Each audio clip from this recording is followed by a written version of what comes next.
정말 열심히 달려오고 수고한 우리의 삶이 헛수고였다, 헛고생이었다라는 말을 듣는다면 어떨까요? 완전히 다 그동안 살아왔던 게 무너져 내리게 되겠죠. 근데 오늘 말씀은 우리의 삶이 헛되지 않고 우리의 수고가 헛되지 않다고 말씀하십니다. 그리고 그리스도의 날에 자랑할 것이 있는 삶이다. 그리고 이것이 생명의 말씀에 밝혀져 있다라고 하나님 말씀하십니다. 헛수고가 아니라 헛고생이 아니라 자랑이다라고 하나님 말씀하시는 겁니다. 12절을 보면 그러므로 나의 사랑하는 자들아, 제가 이 말씀을 준비하면서 여기 우리 존재에 대한 말씀을 하시네 라는 생각을 했어요. 나의 사랑하는 자들아 라고 바울이 지금 이야기를 합니다. 우리는 하나님이 사랑하고 기뻐하는 존재입니다. 아멘? 이건 변하지 않는 겁니다. 특별히 이 자리에 계시는 리더들, 집사님들, 우리와 함께하는 사람들, 교회 성도들이 어떠한 사람들인지를 잊어버리시면 안 됩니다. 이 빌립보서는 다른 서신서와 다르게 특별한 부분이 있습니다. 바울이 이제 인사말을 할 때 빌립보 교회 성도들에게 편지한다라고 했죠. 근데 거기에 이제 두 부류의 사람들을 추가합니다. 포함했어요. 누구냐면 감독들과 집사들입니다. 감독들과 집사들에게 편지한다라고 하면서 이 빌립보서를 기록한 겁니다. 교회 지도자들, 교사들, 사역자들. 여러분, 저에게 여러분들은 나의 사랑하는 자들이라는 겁니다.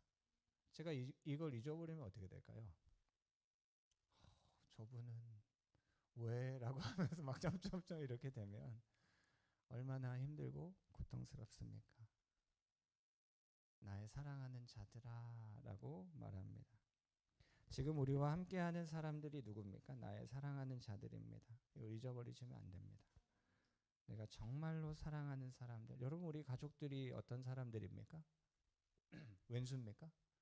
아니잖아요. 사랑하는 사람들입니다. 사랑하는 사람들에게 어떻게 해야 됩니까?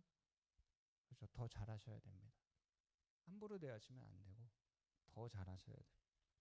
지금 내 옆에 있는 사람들이 하나님이 너무나 사랑하는 아들이고 딸이라는 겁니다. 제가 참 좋아하는 말씀 중에 이 마태복음 3장 17절이 있는데, 예수님 세례 받으실 때에 하늘이 열리면서 성령의 비둘기처럼 임하셨죠. 그리고 하나님 이렇게 말씀하셨어요. 이는 내 사랑하는 아들이요 내 기뻐하는 자다. 내가 너를 사랑한다. 나는 너를 기뻐한다. 이건 변하지 않습니다. 하나님 우리를 사랑하시고 하나님 우리를 기뻐하십니다. 왜 기뻐하십니까? 뭘 잘해서요? 떡볶이 데이를 너무 잘해서 하나님이 내가 널 이제 기뻐해 주겠다라고 말씀하시는 게 아닙니다. 우리는 그냥 하나님이 우리를 기뻐하시는 그런 존재입니다.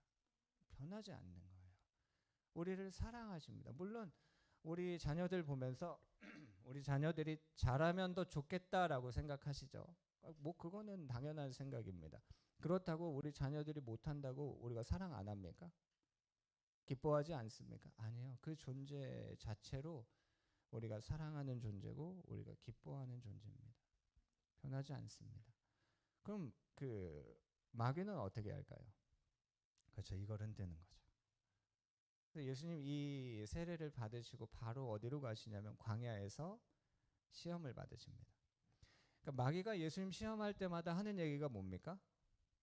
네가 만일 하나님의 아들이거든 이라고 시험하는 겁니다. 이게 어떤 시험이에요? 너 정말 하나님 자녀 맞아? 이렇게 얘기하는 겁니다. 여러분, 우리가 정말 하나님 자녀 맞습니까? 근데 왜 40일 동안 굶습니까? 왜 이 광야에서 이 고통을 받고 있습니까? 예수님이 40일을 주 야로 금식하셨거든요. 금식 40일 해보셨습니까? 어떨까요? 왜 그 고통과 그 힘듦, 왜 그 광야에서 왜 그렇게 지내야 됩니까? 그냥 있어도 힘든데 왜 마귀가 찾아와서 시험을 합니까? 예수님이 정말 하나님 나 사랑하는 거 맞습니까? 하나님 정말 나 기뻐합니까? 그럼 왜 이럽니까? 라고 하셨을까요? 아니요. 예수님은 이게 흔들리지 않으시는 거예요. 여러분, 우리도 같은 하나님이 우리를 사랑하시고 우리를 기뻐하시는데 마귀는 계속 이걸 흔들고 싶어 하는 겁니다. 너 정말 하나님 자녀 맞냐? 근데 왜 네 삶에 이런 어려움들이 찾아오냐? 하나님 정말 너 사랑하시냐? 하나님 정말 너 기뻐하시냐? 이걸 흔들고 싶어 합니다. 빌립보서 2장 12절 함께 읽겠습니다. 그러므로 나의 사랑하는 자들아,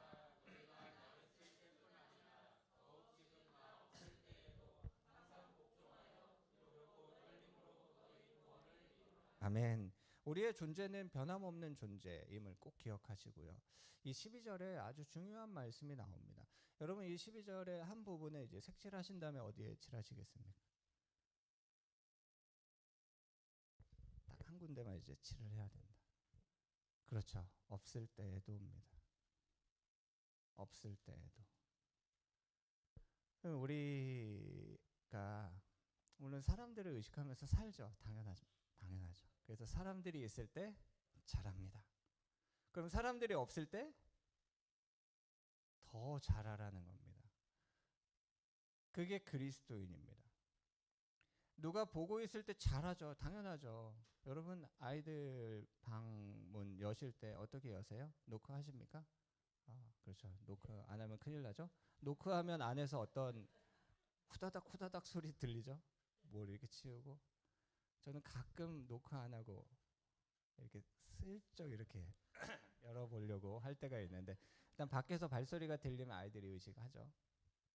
그럼 일단 치우죠. 뭘 치웁니까? 좀 일단 핸드폰을 치우고 책을 펼치죠. 없을 때 이제 아이들이 커서 독립을 하잖아요. 지금 상진이도 이제 혼자 자취하고 있는데 좋죠.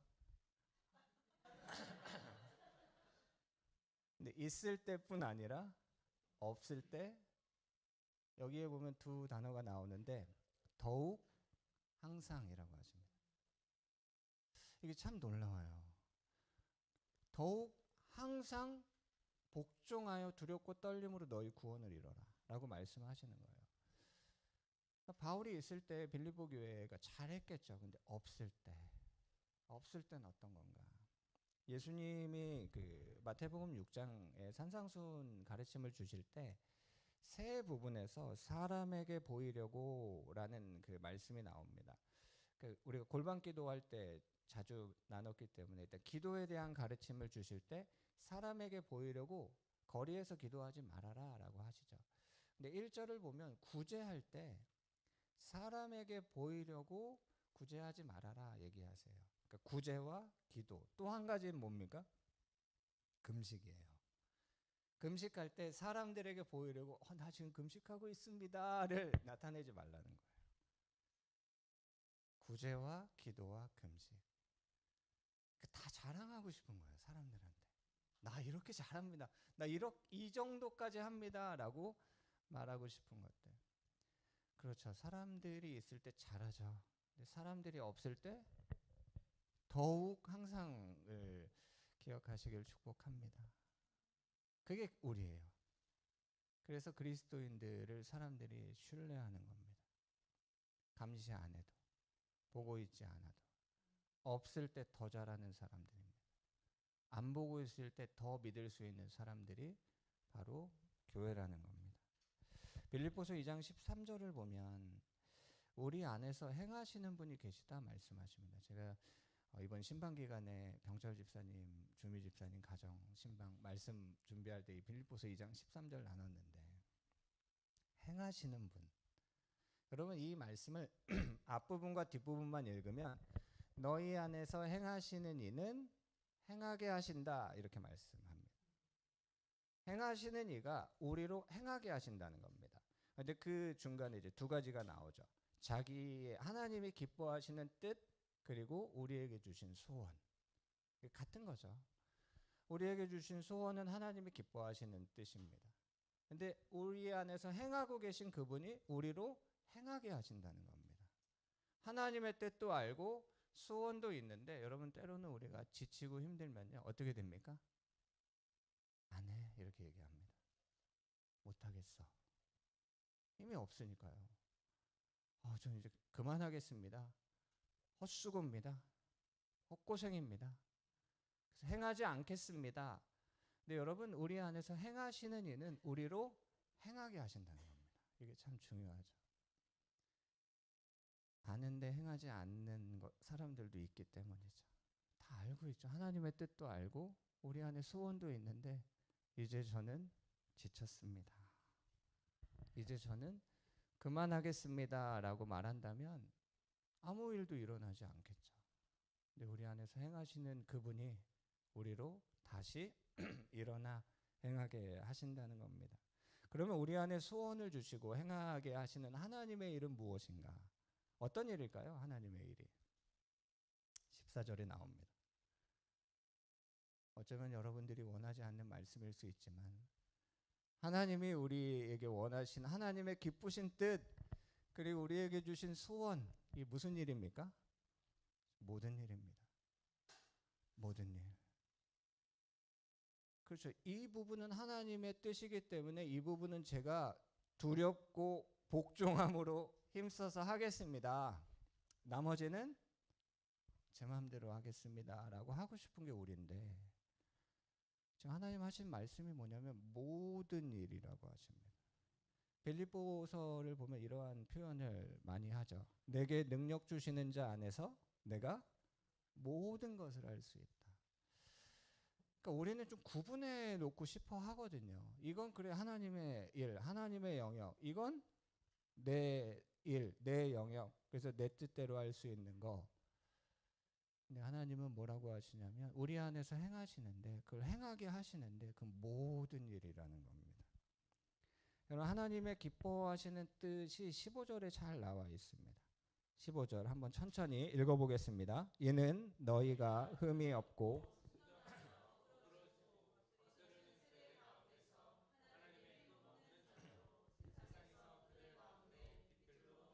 아멘. 그 말씀 자체를 한번 이렇게 잘라보면요, 너희가 흠이 없고 순전하기를 하나님 원하신다는 겁니다.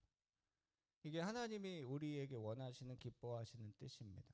그 뒤에 나오는 하나님의 흠 없는 자녀로 이 거룩함, 이 성결함, 이것을 하나님이 원하신다는 거죠. 그런데 여러분, 우리가 지금 살아가고 있는 이 세대는 어떤 세대입니까? 그렇죠. 어그러지고 거스르는 세대라는 겁니다. 그런데 우리는 어디에 있냐면 그 가운데 있다는 겁니다. 어그러지고 거스르는 세대 가운데 있는데 하나님은 우리가 흠이 없고 순전한 하나님의 흠 없는 자녀로 살아가길 원하시죠. 어디에서요? 세상에서요. 세상에서. 그들 가운데 빛을 비추고 빛들로 나타내라. 올해 저희에게 주신 말씀과 같은 거죠. 세상의 빛을 비추는 교회. 그들 가운데. 근데 그들이 누구냐면 어그러지고 거스르는 세대입니다. 하나님의 뜻과 완전히 반대로 살아가는 그러한 사람들 가운데 하나님의 뜻을, 그 기뻐하시는 뜻을 소원에, 그 마음에 품고 살아가라고 하나님 말씀하시죠. 이거 어떻게 이걸 이룰 수 있습니까? 그냥 잘 이루고 계십니까? 이거 어떻게 이러한 걸 이룰 수 있을까? 그게 아까 읽었던 14절에 나옵니다. 어떻게 이룰 수 있죠? 원망과 시비가 없어야 됩니다. 원망과 시비가 없이 하라. 제가 일부 예배 때도 이 말씀 나누면서 이 예가 적절할까 안 할까 고민이 되지만 그걸 한번 말씀드려 보겠습니다. 가족들이 나들이를 계획합니다. 왜 계획할까요? 좋은 시간을 보내기 위해 계획합니다. 그렇죠? 가서 고통받으려고 나들이를 계획하시는 분들 계십니까? 없죠. 좋은 시간을 보내려고 계획합니다. 근데 갔어요. 나갔어요. 어때요? 불편하죠. 사람은 왜 이렇게 많아요? 왜 이렇게 더워요? 또 왜 이렇게 추워요? 왜 이렇게 줄은 길어요? 뭐 하나 먹으려고 하는데 왜 먹기도 불편해? 그러다 보면 마음 안에 뭐가 생깁니까? 원망이 생기죠. 그래, 내가 나오지 말자고 그랬지. 라는 그 마음이 막 올라와요. 네? 아, 진심인가요? 그래서 막 이 시비를 걸고 싶은 거예요. 이거 누가 지금 여기 오자고 한 거냐. 애들은 야, 엄마 아빠가 편하자고 온 거야? 니네 쫓아고 온 거지? 라고 하는데 애들이 막 집에 가자고 그래요. 힘들게 나왔는데. 막 원망과 시비가 가득하면요. 우리가 좋은 일이 싫어집니다. 좋은 일이 싫어져요. 여러분 잘 생각해 보시면 여러분들이 좋아하던 일이었는데 지금 싫어하시는 일들이 있을 겁니다. 왜요? 원망과 시비가 가득해졌어요. 그럼 놀랍게도 우리가 출근을 좋아했던 때도 있었다는 겁니다. 아니세요? 있었습니다. 여러분들 그 직장에 여러분들 합격하셨습니다. 라는 이야기를 처음 딱 듣고 그 직장에 출근하던 때가 너무너무 기뻤던 때가 있으셨을 겁니다. 너무 제가 과거형인가요? 근데 내가 좋아하던 일들이 왜 싫어집니까? 원망과 시비입니다. 여러분 우리가 하는 모든 일에 하나님이 왜 원망과 시비가 없이 하라고 하시냐. 여러분 이게 어떻게 보면 너무 중요한 열쇠입니다. 15절의 삶을 어떻게 살 수 있습니까? 원망과 시비로 살아갈 수가 없어요. 여러분 이스라엘 백성들이 애굽에서 나올 때 얼마나 좋았을까요? 하나님이 10가지 재앙, 그 하나님이 내리신 기적이거든요. 막 그거 베풀어 주셔가지고 이스라엘 백성들이 가지고 나올 수 있는 건 다 가지고 나왔습니다. 애굽 사람들한테도 다 받아서 와 너무 좋다 하고 딱 나와서 출발하는데 며칠 지나서 어떻게 됩니까? 목이 마르고 광야가 불편하고 배가 고프고 막 이런 게 찾아오니까 그때부터 원망과 시비가 마음에 자리를 잡습니다. 그때부터 이스라엘 백성들이요 삶이 완전히 이상한 삶이 되어버려요. 하나님 앞에서 우리가 정말로 기뻐하던 그 하나님 앞에서 막 살아갑니다. 완전히 망가져요. 그러니까 좋은 나들이를 하려고 좋은 가족여행을 계획하고 출발해서 왔는데 그 처음 마음은 다 사라져버리고 그냥 빨리 이럴 거면 빨리 집에 가서 집에 가는 길이 즐겁습니까? 그렇다고? 아니요.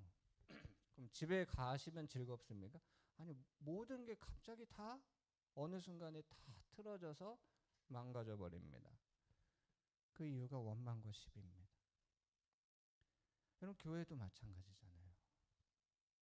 어떠한 일을 막 즐겁게 시작했는데 어느 순간 누가 탁 이거 왜 하자고 그랬어요. 내가 이럴 줄 알았어요. 여러분 이런 말들이 탁탁 들어오잖아요. 그러면 그때부터 힘들이 막 쫙쫙 빠지기 시작하고요. 그래 우리 이럴 거면 하지 말자. 안 하면 막 갑자기 기쁨이 회복됩니까? 그렇죠. 잘잘못을 따져야죠.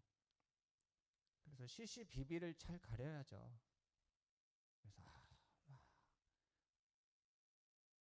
그런데 어느 순간 좋아서 시작한 일들이 이제는 우리 이거가 끝이야 이제 그만하자로 돼버립니다.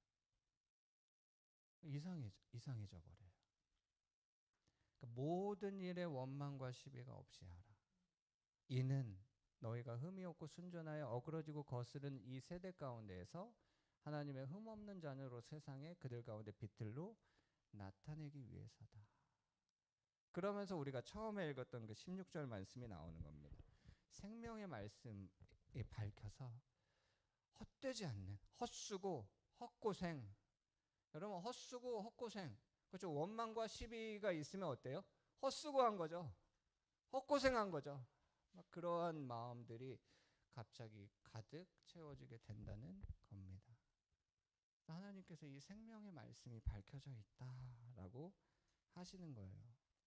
여러분 어떠한 일이 발생하면 우리는 그걸 이해하고 싶어 합니다.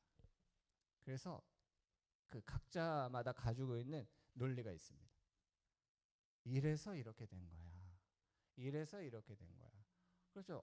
어떤 부분에서는 고개가 끄덕끄덕 되기도 합니다. 그런데 그 나의 논리가 전부가 아니라는 겁니다. 우리는 생명의 말씀을 밝혀서 살아가는 사람들입니다. 여러분, 그게 논리적일까요? 아니요. 그게 그럼 이성적일까요? 아닙니다.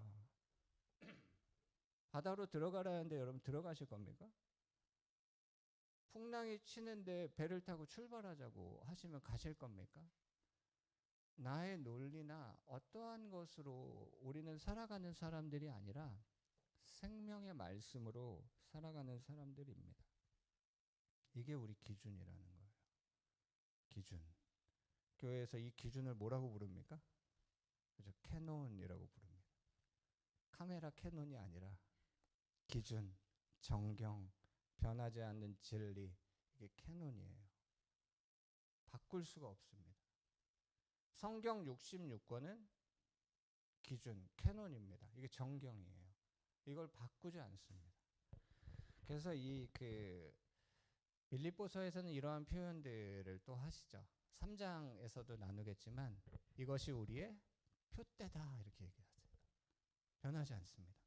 우리는 그 표대를 향하여 달려갑니다. 16절에서는 생명의 말씀을 밝혀라고 하고 계시죠. 이제 2절 남았습니다. 17절 보면요. 빌립보 교회의 그 믿음 그리고 그 섬김 그 위에 바울이 자신을 어떻게 한다고 합니까? 전제로 드린다. 이 전제는 부어서 드리는 제사입니다. 전제 제물. 그럼 이제 부어서 드리는 제사. 어떻게 보면 그 마리아가 깨트린 향유 옥합이 생각이 나죠. 근데 바울은 자신의 모든 것을 부어서 드리면 어떻게 남는 게 없거든요. 그럼 어떻게 합니까? 근데 그게 기쁘대요.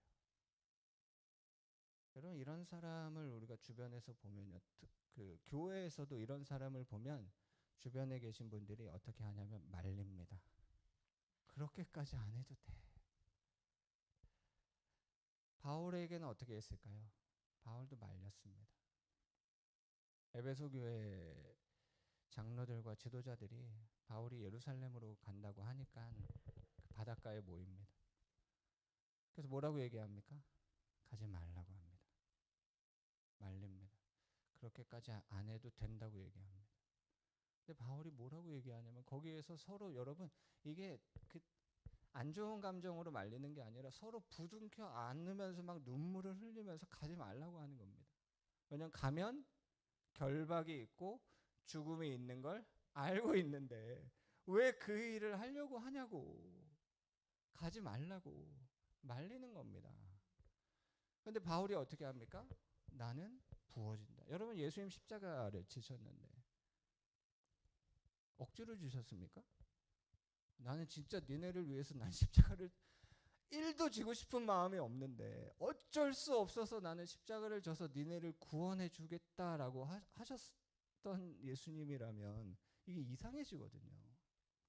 예수님은 자신의 모든 것을 저 십자가에서 쏟아 부어 내셨는데 예수님은 그것이 기쁘신 겁니다.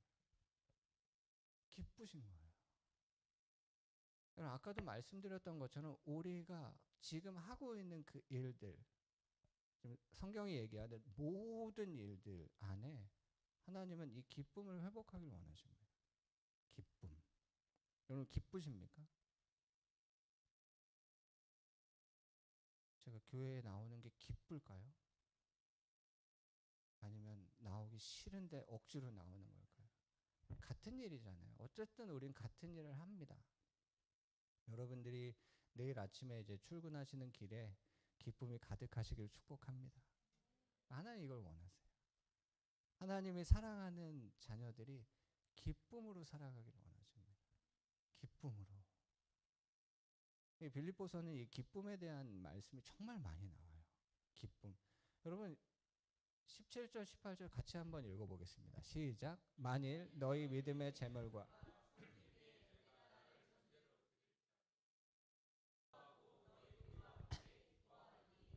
이와 같이 이 두 구절의 말씀에 기쁨이라는 단어를 지금 몇 번을 얘기하는 겁니까? 근데 여러분 다시 17절 보면요. 그러니까 바울은 자신을 이제 전제로 부어서 드린다고 하잖아요. 이 세대는 어떻습니까? 아무도 희생하고 싶어 하지 않습니다. 그러니까 아무도 헌신하고 싶어 하지 않아요. 근데 희생하고 헌신한 일이 발생할 때 손드는 사람이 누굽니까? 그렇죠. 그리스도인들입니다. 그리스도인들이에요.